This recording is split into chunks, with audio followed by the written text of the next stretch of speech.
साथियों नमस्कार। आज हम चर्चा करेंगे थ्योरी ऑफ फर्म पर। इसमें हम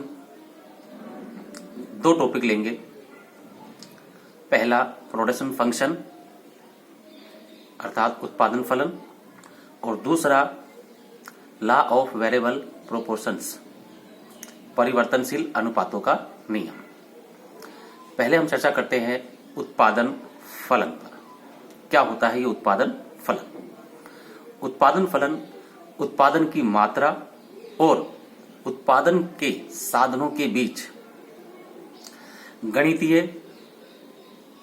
तकनीकी अथवा फलनात्मक संबंध को दर्शाता है। एक बार फिर से मैं रिपीट करूंगा। उत्पादन फलन उत्पादन की मात्रा और उत्पादन के साधनों के बीच गणितीय, तकनीकी अथवा फलनात्मक संबंध को दर्शाता है। इसका समीकरण है Q बराबर FKL। इसका अर्थ हुआ उत्पादन की मात्रा निर्भर करती है पूंजी और श्रम की मात्रा पर। अब हम आगे चलते हैं। लॉ ऑफ वेरिएबल प्रोपोर्शंस परिवर्तनशील अनुपातों का नियम। क्या बताता है ये नियम? सबसे पहली बात, परिवर्तनशील अनुपातों का नियम अल्पकाल से संबंधित है। इस नियम में क्या होता है, ये क्या बताता है, अब हम देखते हैं। यह नियम बताता है कि अन्य साधनों को स्थिर रखकर एक परिवर्तनशील साधन की मात्रा बढ़ाने पर उत्पादन पर क्या प्रभाव पड़ता है।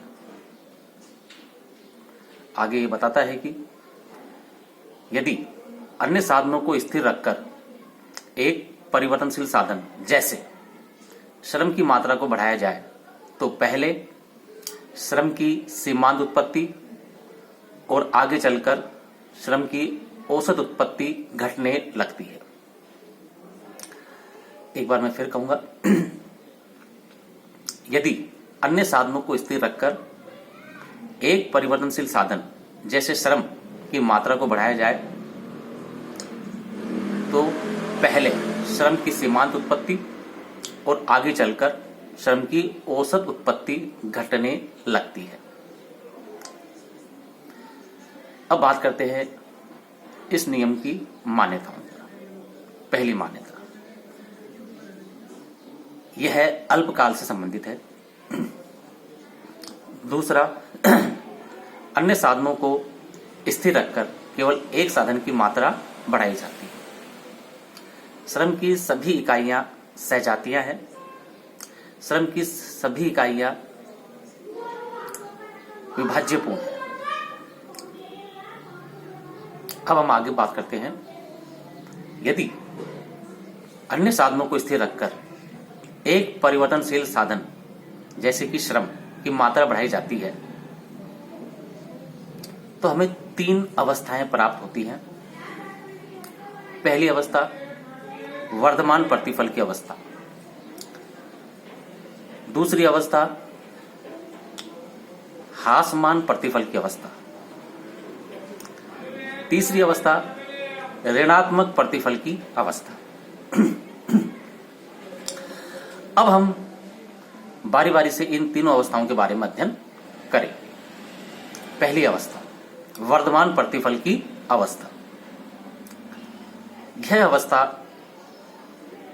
मूल बिंदु से प्रारंभ होती है और वहां समाप्त होती है जहां औसत उत्पत्ति, श्रम की औसत उत्पत्ति अधिकतम होती है। इस अवस्था में श्रम का कुल उत्पादन लगातार बढ़ता है, पहले बढ़ती हुई दर से और फिर घटती हुई दर से। अब बात करें इस अवस्था में श्रम का सीमांत उत्पादन पर क्या प्रभाव पड़ता है। इस अवस्था में श्रम का जो सीमांत उत्पादन है पहले बढ़ता है, फिर अधिकतम होकर घटने लगता है। इस अवस्था में श्रम का औसत उत्पादन लगातार बढ़ता है। इस अवस्था को वर्धमान प्रतिफल की अवस्था क्यों कहते हैं? वो इसलिए कहते हैं क्योंकि इस अवस्था में श्रम का औसत उत्पादन लगातार बढ़ता है। अब हम बात करते हैं ह्रासमान प्रतिफल की अवस्था, जो कि इसकी दूसरी अवस्था है। ये प्रारंभ कहां से होती है? ये प्रारंभ वहीं से होती है जहां प्रथम अवस्था समाप्त होती है।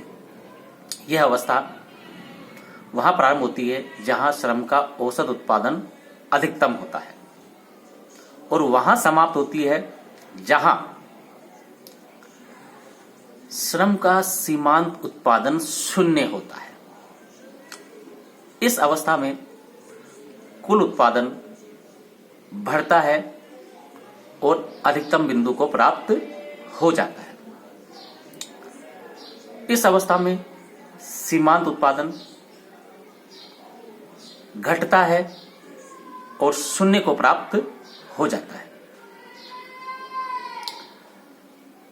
अब हम बात करते हैं तीसरी अवस्था, ऋणात्मक प्रतिफल की अवस्था। यह अवस्था प्रारंभ कहां से होती है? यह अवस्था वहां से प्रारंभ होती है जहां सीमांत उत्पादन शून्य होता है। इस अवस्था में कुल उत्पादन लगातार घटता है। इस अवस्था में श्रम का सीमांत उत्पादन ऋणात्मक हो जाता है और श्रम का औसत उत्पादन लगातार गिरता है।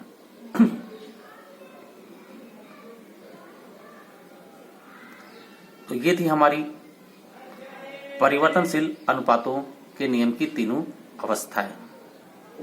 अब हम आगे चर्चा करेंगे किसी नए विषय पर। धन्यवाद।